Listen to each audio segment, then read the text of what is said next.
Rain lashed against the rusted rooftops of the Oakfield trailer park, a place that barely whispered of hope. Inside a cramped, peeling mobile home, 14-year-old Mia Ramos scrubbed the kitchen floor, her fingers red and raw from bleach. Her mother coughed heavily in the next room, too weak from her third round of chemo to stand. Mia had been taking care of everything ever since her father had abandoned them when she was 8. Now, the weight of sickness, poverty, and school. Bullies rested on her fragile but unyielding shoulders. Every morning, she put on the same oversized hoodie to hide the holes in her shirt, tied her long black hair into a tight braid, and walked 5 miles to Willow High. It wasn't just a school, it was a daily battleground. The girls from the elite crowd, led by Cassie Whitmore, daughter of the town's richest lawyer, made sure Mia never forgot she was poor, alone, and unworthy. They laughed at her thrift store shoes, whispered cruel jokes about her mother's illness, and shoved their lunch leftovers at her with mocking smiles. "Hey Mia," Cassie sneered one day near the lockers. "We think someone like you would make a perfect janitor. Bathroom's waiting for you." Cinderella, the crowd of privileged kids laughed, tossing paper towels on the floor in front of her. Mia said nothing. She simply stared at them, then at the bathroom. Her eyes flickered not with humiliation, but with quiet defiance. Without a word, she went inside and started cleaning. What they didn't know was that every time Mia scrubbed floors at home, she whispered a dream under her breath. "I will become strong. I will protect the weak. I will not stay down." She had discovered an old book about karate in the school library 2 years ago, left behind by a long-retired janitor. Since then, every evening after chores, she trained silently in the backyard, using YouTube videos on a cracked phone and that dog-eared manual. She practiced stances, strikes, breathing, channeling every ounce of pain, grief, and anger into focused discipline. But no one knew, not even her mom. The bullies had no idea the girl they pushed down in the hallway was a volcano waiting in silence. The final straw came when one rainy Thursday, Cassie and her crew filmed Mia cleaning the girls' bathroom after they had trashed it with toilet paper, lipstick, and garbage. "Say cheese, maid girl," one sneered. "This is going on Snap. You'll be famous for being Willow High's toilet queen." Mia didn't cry. She looked into the camera and said softly, "You won't be laughing soon." The video went viral in the school within hours. Laughter filled every hallway, and students shared memes of her face with captions like "Future Janitor of the Year." But someone else saw the video too. An old man sitting in a quiet dojo on the edge of town. His name was Master Tanaka, a retired karate champion who had once coached Olympic fighters before a car accident forced him into seclusion. The video stirred something in him, the girl's eyes full of quiet steel. Not tears reminded him of someone he used to be. That evening, while Mia practiced outside in the rain, she heard a cane tapping behind her. "Your form is wrong," the old man said, barely above a whisper. She turned and gasped. Who are you?" "Someone who can help you fight back with honor." From that night on, Master Tanaka began training Mia in secret. His teachings were brutal. She was pushed beyond exhaustion, made to hold stances for hours, punch bags until her knuckles bled, and meditate until her mind silenced every insult that haunted her. "Karate," he said, "is not about rage. It's about balance, control, and justice." For months, Mia trained like her life depended on it, because it did. Her mom's health was failing faster than the bills could be paid, and the school was no longer just a place of cruelty, it was a place of danger. One day, Cassie's gang cornered her in the gym locker room.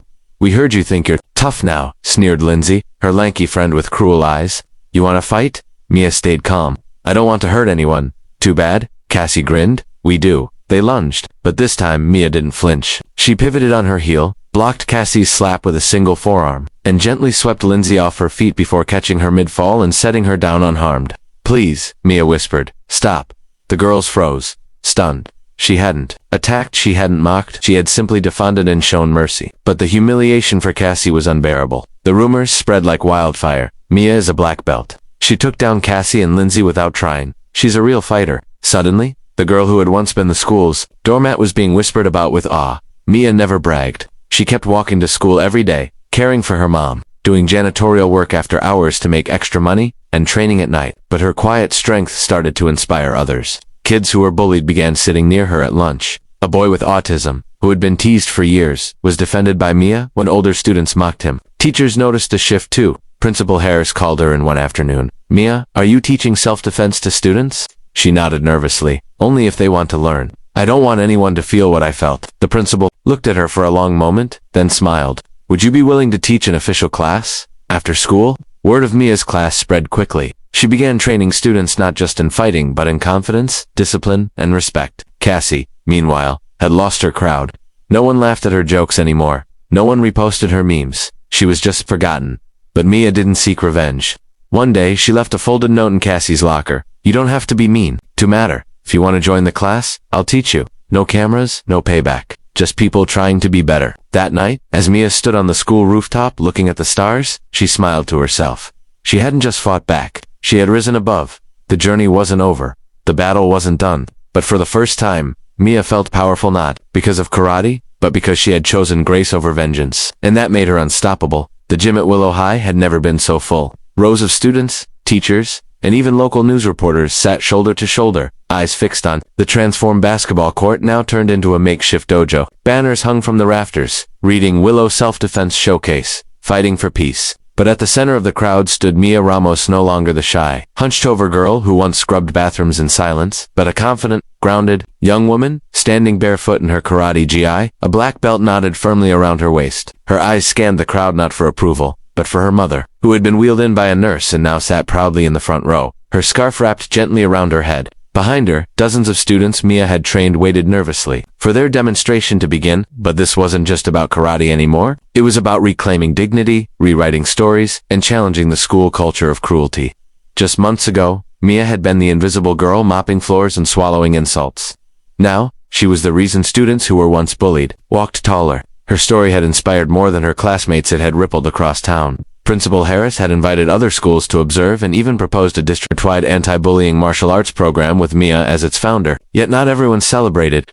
In the corner of the gym, Cassie Whitmore stood rigid, her jaw clenched. Her fall from popularity had been hard. She no longer walked with her entourage. Her old friends had either left her or joined Mia's class, hungry for the real confidence she had once pretended to own. And yet Cassie couldn't let go of the bitterness. She still saw Mia as the girl who humiliated her, who had turned the school against her. But something deeper churned beneath that resentment. It wasn't just jealousy, it was guilt. No one knew, not even her former friends, that Cassie's perfect life was a facade. Behind her glamorous home, her powerful father was cold and controlling. Any sign of weakness earned her shame. And when Mia had looked at her that day not with hatred, but with forgiveness, Cassie had felt something crack. She hadn't opened Mia's note right away. But when she finally did, she read it 5 times. You don't have to be mean to matter. It haunted her. And so today, she had come not to make trouble, but to confront something inside herself. As the demonstration began, Mia called students one by one, guiding them through basic self-defense routines, showing how anyone, no matter how small, could protect themselves with the right mindset and posture.